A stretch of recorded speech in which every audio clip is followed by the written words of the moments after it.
A worldview or worldview is the fundamental cognitive orientation of an individual or society encompassing the whole of the individual's or society's knowledge and point of view.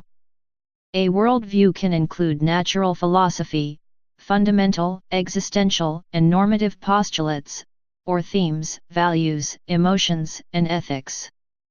The term is a calque of the German word Weltanschauung, about this sound listen, composed of Welt, world, and Anschauung, view or outlook. The German word is also used in English. It is a concept fundamental to German philosophy and epistemology and refers to a wide world perception. Additionally, it refers to the framework of ideas and beliefs forming a global description through which an individual, group or culture watches and interprets the world and interacts with it.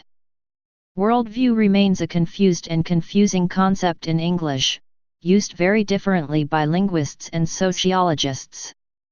It is for this reason that Underhill suggests 5 subcategories: world perceiving, world conceiving, cultural mindset, personal world, and perspective. See Underhill 2009, 2011 and 2012.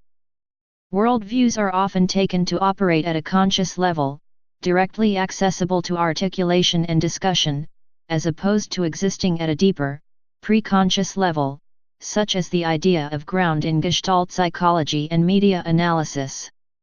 However, core worldview beliefs are often deeply rooted, and so are only rarely reflected on by individuals, and are brought to the surface only in moments of crises of faith. Origins.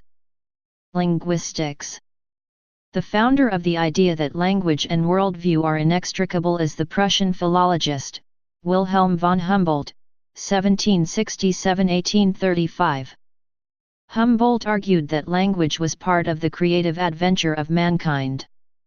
Culture, language, and linguistic communities developed simultaneously, he argued, and could not do so without one another. In stark contrast to linguistic determinism, which invites us to consider language as a constraint, a framework, or a prison house, Humboldt maintained that speech is inherently and implicitly creative. Human beings take their place in speech and continue to modify language and thought by their creative exchanges. Edward Sapir also gives an account of the relationship between thinking and speaking in English. The linguistic relativity hypothesis of Benjamin Lee Worf describes how the syntactic-semantic structure of a language becomes an underlying structure for the worldview or Weltanschauung of a people through the organization of the causal perception of the world and the linguistic categorization of entities. As linguistic categorization emerges as a representation of worldview and causality, it further modifies social perception and thereby leads to a continual interaction between language and perception. The hypothesis was well received in the late 1940s, but declined in prominence after a decade. In the 1990s, new research gave further support for the linguistic relativity theory, in the works of Stephen Levinson and his team at the Max Planck Institute for Psycholinguistics at Nijmegen, Netherlands. The theory has also gained attention through the work of Lura Boroditsky at Stanford University. Weltanschauung and cognitive philosophy.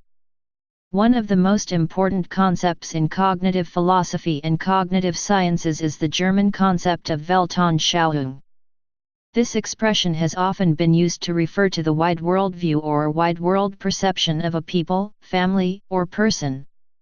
The Weltanschauung of a people originates from the unique world experience of a people, which they experience over several millennia. The language of a people reflects the Weltanschauung of that people in the form of its syntactic structures and untranslatable connotations and its denotations.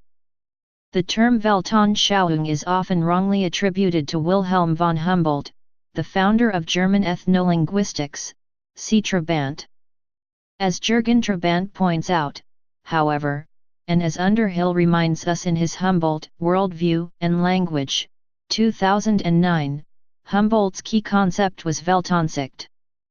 Weltanschauung, used first by Kant and later popularized by Hegel, was always used in German and later used in English to refer more to philosophies, ideologies, and cultural or religious perspectives, than to linguistic communities and their mode of apprehending reality. Weltansicht was used by Humboldt to refer to the overarching conceptual and sensorial apprehension of reality shared by a linguistic community, nation. But Humboldt maintained that the speaking human being was the core of language. Speech maintains worldviews. Worldviews are not prisons which contain and constrain us, they are the spaces we develop within, create and resist creatively in speaking together. A worldview can be expressed as the fundamental cognitive, affective, and evaluative presuppositions a group of people make about the nature of things, and which they use to order their lives. If it were possible to draw a map of the world on the basis of Weltanschauung, it would probably be seen to cross political borders. Weltanschauung is the product of political borders and common experiences of a people from a geographical region, environmental climatic conditions, the economic resources available, socio-cultural systems, and the language family. The work of the population geneticist Luigi Luca Cavalli Sforza aims to show the gene-linguistic co-evolution of people. If the Sapir-Whorf hypothesis is correct, the worldview map of the world would be similar to the linguistic map of the world. However, it would also almost coincide with a map of the world drawn on the basis of music across people. Folk epics. As natural language becomes manifestations of world perception, the literature of a people with common Weltanschauung emerges as holistic representations of the wide world perception of the people. Thus the extent and commonality between world folk epics becomes a manifestation of the commonality and extent of a worldview. Epic poems are shared often by people across political borders and across generations. Examples of such epics include the Nibelungenlied of the Germanic people, the Iliad for the ancient Greeks and Hellenized societies, the Silapadhikaram of the Tamil people, the Ramayana and Mahabharata of the Hindus, the Gilgamesh of the Mesopotamian Sumerian civilization and the people of the Fertile Crescent at large, the Book of 1001 Nights, Arabian Nights, of the Arab world and the Sundiata epic of the Mande people. Terror management theory. A worldview, according to terror management theory, TMT, serves as a buffer against death anxiety. It is theorized that living up to the ideals of one's worldview provides a sense of self-esteem which provides a sense of transcending the limits of human life, e.g. literally, as in religious belief in immortality, symbolically, as in artworks or children to live on after one's death, or in contributions to one's culture. Evidence in support of terror management theory includes a series of experiments by Jeff Schimmel and colleagues in which a group of Canadians found to score highly on a measure of patriotism were asked to read an essay attacking the dominant Canadian worldview. Using a test of death thought accessibility, DTA, involving an ambiguous word completion test, e.g. COFF__ could either be completed as either coffee or coffin. Participants who had read the essay attacking their worldview were found to have a significantly higher level of DTA than the control group, who read a similar essay attacking Australian cultural values. Mood was also measured following the worldview threat, to test whether the increase in death thoughts following worldview threat were due to other causes, for example, anger at the attack on one's cultural worldview. No significant changes on mood scales were found immediately following the worldview threat.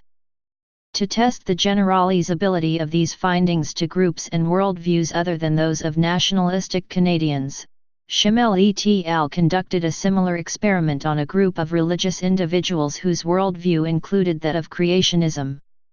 Participants were asked to read an essay which argued in support of the theory of evolution, following which the same measure of DTA was taken as for the Canadian group. Religious participants with a creationist worldview were found to have a significantly higher level of death thought accessibility than those of the control group. Goldenberg et al. Found that highlighting the similarities between humans and other animals increases death thought accessibility, as does attention to the physical rather than meaningful qualities of sex. Impact. The term worldview denotes a comprehensive set of opinions, seen as an organic unity, about the world as the medium and exercise of human existence. Worldview serves as a framework for generating various dimensions of human perception and experience like knowledge, politics, economics, religion, culture, science, and ethics. For example, Worldview of Causality as unidirectional, cyclic, or spiral generates a framework of the world that reflects these systems of causality. Causality. A unidirectional view of causality is present in some monotheistic views of the world with a beginning and an end and a single great force with a single end, e.g., Christianity and Islam, while a cyclic worldview of causality is present in religious traditions which are cyclic and seasonal and wherein events and experiences recur in systematic patterns, e.g., Zoroastrianism, Mithraism, and Hinduism.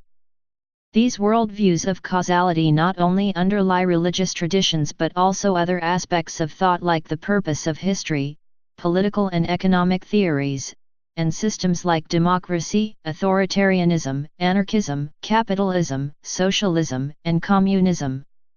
The worldview of a linear and nonlinear causality generates various related/conflicting disciplines and approaches in scientific thinking. The Weltanschauung of the temporal contiguity of act and event leads to underlying diversifications like determinism versus free will. A worldview of free will leads to disciplines that are governed by simple laws that remain constant and are static and empirical in scientific method, while a worldview of determinism generates disciplines that are governed with generative systems and rationalistic in scientific method. Some forms of philosophical naturalism and materialism reject the validity of entities inaccessible to natural science. They view the scientific method as the most reliable model for building an understanding of the world. Religion. Nishida Kitaro wrote extensively on the religious worldview in exploring the philosophical significance of Eastern religions. According to neo-Calvinist David Nagel's worldview, the history of a concept, conceiving of Christianity as a worldview has been one of the most significant developments in the recent history of the Church. The Christian thinker James W. Sire defines a worldview as a commitment, a fundamental orientation of the heart, that can be expressed as a story or in a set of presuppositions, assumptions which may be true, partially true, or entirely false, which we hold, consciously or subconsciously, consistently or inconsistently, about the basic construction of reality, and that provides the foundation on which we live and move and have our being. He suggests that we should all think in terms of worldviews, that is, with a consciousness not only of our own way of thought but also that of other people, so that we can first understand and then genuinely communicate with others in our pluralistic society. The commitment mentioned by James W. Sire can be extended further. The worldview increases the commitment to serve the world. With the change of a person's view towards the world, he/she can be motivated to serve the world. This serving attitude has been illustrated by Tariq M. Zaid as the Emancipatory Worldview in his writing History of Emancipatory Worldview of Muslim Learners. Philosophy. The philosophical importance of worldviews became increasingly clear during the 20th century for a number of reasons, such as increasing contact between cultures, and the failure of some aspects of the Enlightenment project, such as the rationalist project of attaining all truth by reason alone. Mathematical logic showed that fundamental choices of axioms were essential in deductive reasoning and that, even having chosen axioms, not everything that was true in a given logical system could be proven. Some philosophers believe the problems extend to the inconsistencies and failures which plagued the Enlightenment attempt to identify universal moral and rational principles. Although Enlightenment principles such as universal suffrage and the Universal Declaration of Human Rights are accepted, if not taken for granted, by many.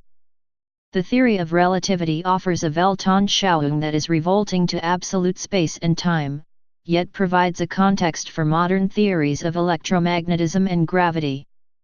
In a book review for a new undergraduate textbook on relativity by Wolfgang Rindler, Kenneth Jacobs noted that during the post-Sputnik era, special relativity began to take its rightful place in the undergraduate curriculum. On the adoption of the Weltanschauung, he notes, the historical impact of any world picture is, partly attributable to the zeal of the promulgators and to the efficacy of their teachings. Philosophers also distinguish the manifest image from the scientific image. These phrases are due to the American 20th century philosopher Wilfrid Sellars. This is one angle on the ancient philosophical distinction between appearance and reality which is particularly pertinent to everyday contemporary living.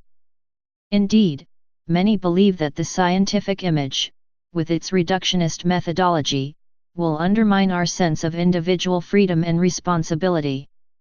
So, many worry that as science advances, particularly cognitive neuroscience, we will be dehumanized. This certainly has powerful Nietzschean undertones. When our immediately given, manifest, obvious, self-conception is shaken, what is lost for the individual and society? And does it have to be that way? Some questions well worth working on, then, are those concerning the refinement of the manifest view of such centrally important concepts such as free will, the self, and individuality, and the possibility of real or lived meaning. Characteristics. While Leo Apostel and his followers clearly hold that individuals can construct worldviews, other writers regard worldviews as operating at a community level, or in an unconscious way. For instance, if one's worldview is fixed by one's language, as according to a strong version of the Sapir-Whorf hypothesis, one would have to learn or invent a new language in order to construct a new worldview. According to Apostel, a worldview is an ontology, or a descriptive model of the world. It should comprise these 6 elements. An explanation of the world. A futurology, answering the question where are we heading? Values, answers to ethical questions, what should we do? A praxeology, or methodology, or theory of action, how should we attain our goals? An epistemology, or theory of knowledge, what is true and false? An etiology. A constructed worldview should contain an account of its own building blocks, its origins, and construction. Classification of cultural worldviews. From across the world, across all of the cultures, Roland Muller has suggested that cultural worldviews can be broken down into 3 separate worldviews. It is not simple enough to say that each person is one of these 3 cultures. Instead, each individual is a mix of the 3. For example, a person may be raised in a power-fear society, in an honor-shame family, and go to school under a guilt-innocence system. Guilt-innocence. In a guilt-innocence-focused culture, schools focus on deductive reasoning, cause and effect, good questions, and process. Issues are often seen as black and white. Written contracts are paramount. Communication is direct, and can be blunt. Honor-shame. Societies with a predominantly honor-shame worldview teach children to make honorable choices according to the situations they find themselves in. Communication, interpersonal interaction, and business dealings are very relationship-driven, with every interaction having an effect on the honor-shame status of the participants. In an honor-shame society, the crucial objective is to avoid shame and to be viewed honorably by other people. The honor-shame paradigm is especially strong in most regions of Asia. Power-fear. Some cultures can be seen very clearly in operating under a power-fear worldview. In these cultures, it is very important to assess the people around you and know where they fall in line according to their level of power. This can be used for good or for bad. A benevolent king rules with power and his citizens fully support him wielding that power. On the converse, a ruthless dictator can use his power to create a culture of fear where his citizens are oppressed. Streams in contemporary American thought. According to Michael Lind, A worldview is a more or less coherent understanding of the nature of reality, which permits its holders to interpret new information in light of their preconceptions. Clashes among worldviews cannot be ended by a simple appeal to facts. Even if rival sides agree on the facts, people may disagree on conclusions because of their different premises. This is why politicians often seem to talk past one another, or ascribe different meanings to the same events.